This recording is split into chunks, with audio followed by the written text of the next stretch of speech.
LTV, DTI, DSR의 차이와 적용 변화. 어제 오전 한 남성이 은행 대출 창구 앞에서 멈춰 섰습니다. 손에는 집 계약서가 들려 있었습니다. 60평생을 모은 돈으로 마지막 내 집 마련을 하려던 순간이었습니다. 담당 직원이 계산기를 두드리더니 고개를 저었습니다. LTV는 괜찮은데 DSR이 초과되었다고 말했습니다. 남성은 당황했습니다. LTV가 뭐고 DSR이 뭔지 도통 이해할 수 없었습니다. 10년 전 친구가 집 살 때는 이런 게 없었는데 왜 지금은 이렇게 복잡한지 막막했습니다. 직원은 미안한 표정으로 설명했습니다. 규정이 바뀌어서 대출이 어렵다고, 다른 방법을 찾아보라고 조언했습니다. 은행을 나서며 그는 깨달았습니다. 이 알파벳 세 글자가 자신의 평생 꿈을 가로막고 있다는 것을 말입니다. 도대체 LTV, DTI, DSR이 무엇이길래 이렇게 큰 장벽이 되는 걸까요?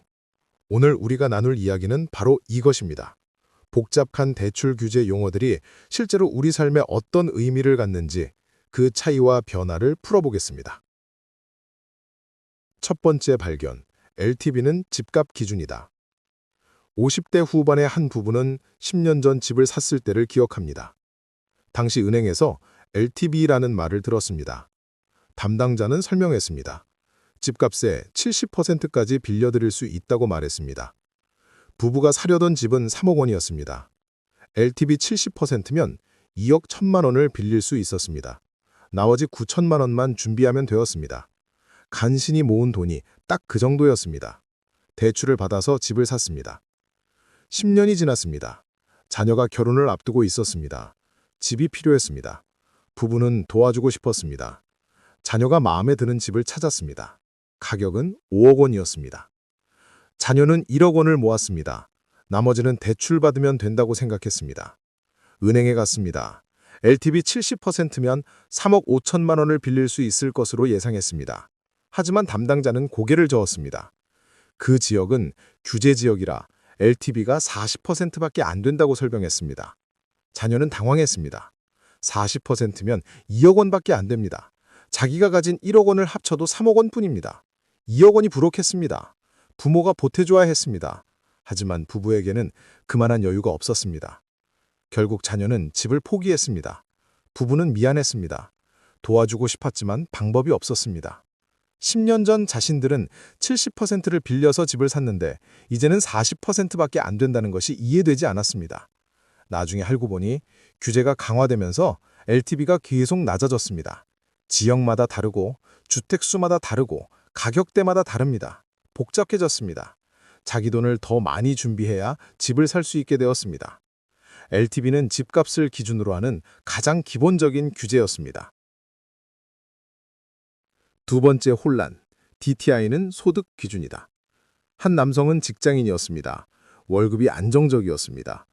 집을 사려고 은행에 갔습니다. LTV 계산을 마치고 안심하고 있었는데 담당자가 또 다른 질문을 했습니다. DTI를 확인해야 한다고 말했습니다. 남성은 처음 듣는 말이었습니다.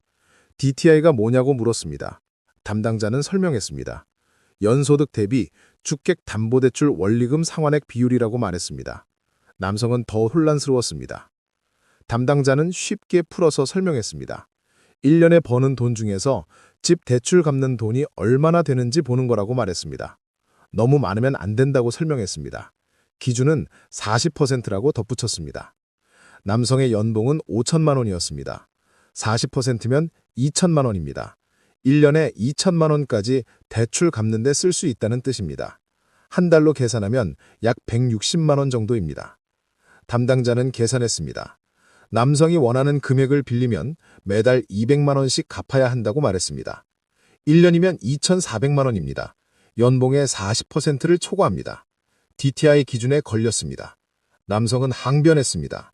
자신은 충분히 갚을 수 있다고 말했습니다. 소비를 줄이면 된다고 설명했습니다. 하지만 담당자는 고개를 저었습니다. 규정이라며 어쩔 수 없다고 답했습니다. 결국 남성은 대출 금액을 줄여야 했습니다. 원하는 집을 살 수 없게 되었습니다. 더 작은 집을 알아봐야 했습니다. DTI라는 규제가 그의 선택을 제한했습니다. 나중에 친구에게 하소연했더니 친구는 말했습니다. DTI는 LTV보다 까다롭다고 설명했습니다. LTV는 집값만 보지만 DTI는 소득을 본다고 말했습니다. 아무리 집이 비싸도 소득이 적으면 대출을 못 받는다고 경고했습니다. 세 번째 절망, DSR은 모든 빚을 본다. 60대 초반의 한 여성은 집을 사려고 했습니다. LTV도 확인했고 DTI도 계산했습니다. 문제 없었습니다. 이제 됐다고 안심했습니다. 그런데 담당자가 마지막으로 확인할 것이 있다고 말했습니다. DSR이었습니다. 여성은 또 무슨 말이냐고 한숨을 쉬었습니다. 담당자는 설명했습니다. DSR은 DTI와 비슷한데 모든 빚을 다 포함한다고 말했습니다. 집 대출뿐만 아니라 신용대출, 자동차 할부, 카드 할부까지 전부 계산한다고 설명했습니다.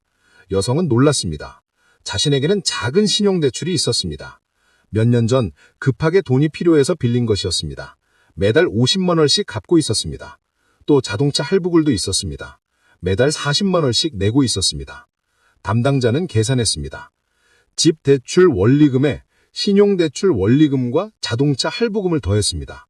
총액이 연소득의 40%를 훌쩍 넘었습니다. DSR 기준 초과였습니다. 여성은 어이가 없었습니다.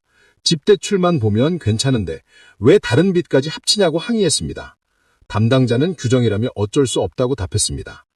DSR은 총 부채 원리금 상환 비율이라고 모든 빚을 다 보는 것이라고 설명했습니다. 여성은 선택해야 했습니다.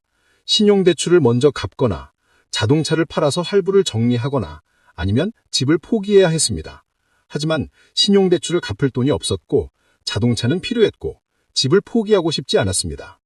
결국 여성은 친척에게 돈을 빌려서 신용대출을 먼저 갚았습니다. 그제야 DSR이 기준 이하로 떨어졌습니다. 집 대출을 받을 수 있게 되었습니다.